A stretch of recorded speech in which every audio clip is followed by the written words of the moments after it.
अभी तक जो कीनियन मीडिया की रिपोर्ट्स हमारे सामने आई हैं अरशद शरीफ शहीद के केस के हवाले से कि क्या क्या सवाल हैं, ये आपको सुनाते हैं। ये मगाडी की रेंज किजाडो काउंटी में वाक़ एक कोनिया फार्म है। ये मगाडी रोड से 40 किलोमीटर की मुसाफत पर है, जहां पाकिस्तानी साफी अरशद शरीफ क़याम करने आए थे। ये फार्म हाउस और शूटिंग रेंज अरशद शरीफ के दोस्त की मलकियत है।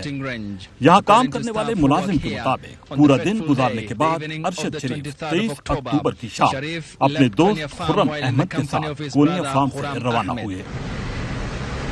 कोनिया फार्म से नैरोबी जाने वाले रास्ते पर मेगोडी के कामो कोरो रोड पर गाड़ी पर गोलियों की बौछार करके नामवर पाकिस्तानी तहकीकाती साफी अरशद शरीफ को कत्ल कर दिया गया। इस वाक़े के करीब एक रोज बाद कीनिया पुलिस ने इतराफ किया कि पाकिस्तानी साफी को पुलिस एहलकारों ने फायरिंग करके कत्ल किया है।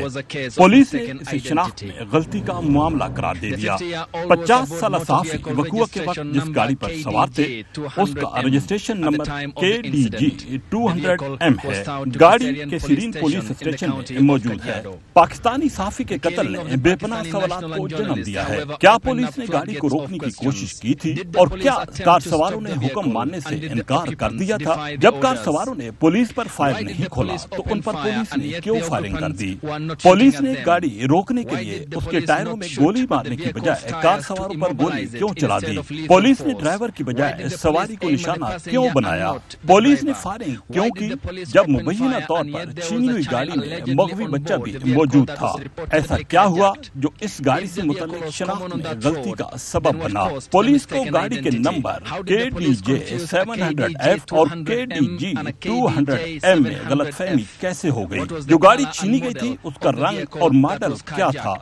ये सवालात एक नाकामले फहम मुअम्मा बन गए हैं, न सिर्फ कीनिया के अवाम बल्कि पूरी दुनिया के लिए। कीनिया पुलिस फोर्स ने जो कहानी खड़ी है उसे सच मानने के लिए उसका फराहम करदा जवाब नाकाफी है। नाज़रीन, ये रिपोर्टर्स ये बता रहे थे जो क्वेश्चंस उठाए गए हैं, ये जो अभी तक तहकीकात हुई है केस के हवाले से, वो बहुत पजलिंग है। वो ना सिर्फ कीनिया की अवाम के लिए बल्कि पूरी दुनिया जो इस केस को देख रही है, और इस वक्त पूरी दुनिया इस केस के हवाले से रिपोर्ट्स जो है मीडिया के सामने, आप मीडिया के जरिए लोगों के सामने आ रही जी। कोई शेर पैर है इसका? आपको चौधरी साहब ये बताते हैं कुछ 4-5 सवाल जो उन्होंने उठाए हैं। एक तो ये कि क्या पुलिस ने गाड़ी को रोकने की कोशिश की थी और क्या कार सवारों ने हुक्म मानने से इनकार किया था? इस हवाले से कोई खैर खबर नहीं है। जब कार सवारों ने पुलिस पर फायर नहीं खोला वो एक तो बंदे को टारगेट करके मारा इन पर पुलिस ने फायरिंग क्यों कर दी? अगला सवाल यह है कि पुलिस ने गाड़ी रोकने के लिए इनके टायरों में गोली मारने की बजाय कार सवारों पर गोली क्यों चला दी? ये बहुत बड़ा और अहम सवाल है।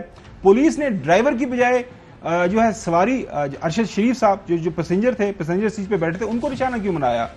पुलिस ने उसके बाद कहा जाता है कि पुलिस ने फायरिंग क्यों की जबकि मुबैना तौर पर जो पुलिस का क्लेम है मुबैना तौर पर छीनी हुई गाड़ी में मगवी बच्चा मौजूद था, कि एक बच्चा जो किडनैप हुआ है, जो मिस्टेकन वो आइडेंटिटी की बात करते हैं कि जी जिसकी वजह से बच्चा किथे, अगर बच्चा था तो आप बच्चे की मौजूदगी में आप फायरिंग कैसे कर सकते हैं? उसके बाद वो जो लास्ट में आपने इस रिपोर्ट में देखा कि पुलिस के जो गाड़ी के नंबर 2 हैं, एक जो है वो हाईजैक हुई है, एक में अरशद शरीफ जिसके अंदर ट्रेवल कर रहा है, KDG 200M और KDG 700F, ये 2 मुख्तलिफ गाड़ियां। तो ये पुलिस को ये कंफ्यूजन क्यों कर होगी? नाज़रीन, ये वो सवालात हैं और बिल्कुल चौधरी साहब ने ठीक कहा, हम वेलकम करते हैं हुकूमत की तरफ से जो इनिशिएटिव लिया गया है कमीशन का। आज जो पाक फौज की तरफ से जो बयान आया है कि इस तमाम ये जो किस्सा है इसकी प्रॉपर इन्वेस्टिगेशन होनी चाहिए। क्या हुआ, कैसे हुआ, क्यों कर हुआ, इसके क्या मुहरकात थे।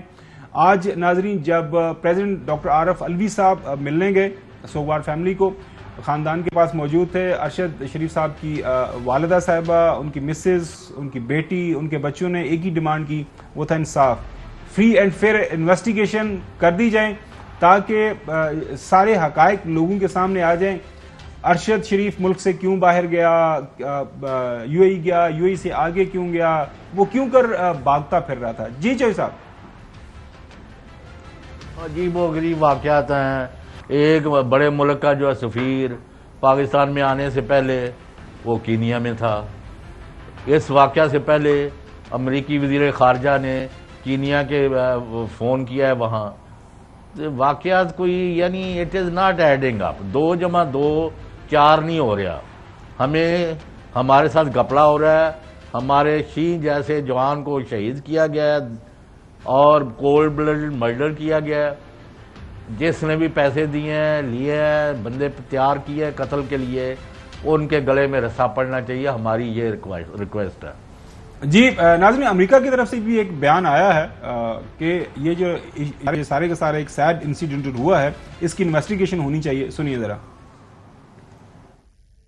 Sharif was dedicated to that fundamental right of freedom of expression, took him around the world. His work was known around the world. Deeply saddened by the death of Arshad Sharif, we encourage a full investigation by the government of Kenya into his death. It's not entirely clear that we know all the circumstances at this point regarding what led to his death, but we do urge a full investigation. जी इमरान साहब, हमें उम्मीद करनी चाहिए कि full investigation हो जाएगी। देखिए खाबर साहब, मेरा ख्याल है कि ये जो GHQ की जानिब से जब कहा गया है कि इसके ऊपर एक कमीशन बनाया जाए और इसकी मुकम्मल तहकीकात होनी चाहिए तमाम वाक़यात की और उन सारे सरकमस्टांसेस की जिनकी वजह से अरशद शरीफ शहीद को बाहर जाना पड़ा, तो ये एक सीरियस बात है। ये एक सीरियस बात है। आज तक GHQ की जानिब से इस किस्म की जो है वो गवर्नमेंट को रिक्वेस्ट नहीं की गई कि जी इसके ऊपर, या माजी में भी जिस तरह कमीशन बनते रहे हैं, तो ये एक सीरियस बात है ताकि नेशन को जो है बिल्कुल ब्लैक एंड वाइट फॉर्म में पता चलना चाहिए कि बुनियादी तौर पे वाक़यात किस तरह पेश आए हैं और उनकी शहादत की वजूहात क्या थी और क्या हैं। दूसरी बात ये है कि इंटरनेशनल जो डिमांड्स की जा रही हैं, तो अगर इंटरनेशनल इन्वेस्टिगेशन होनी है फिर वो या तो फिर under the flag of UN होनी है, या फिर ये कि कोई और तरीकाकार उसका अडॉप्ट किया जाए ताकि एक कंसोर्शियम मिलके जो है पाकिस्तान से जो इंडिपेंडेंट जर्नलिस्ट हैं वो they can become part of that investigation. नाज़रीन, अभी ब्रेक की तरफ जाते हैं। ब्रेक के बाद आपको बता कि पाकिस्तान तहरीक इंसाफ का जो लॉन्ग मार्च है वो कहां तक पहुंचा है।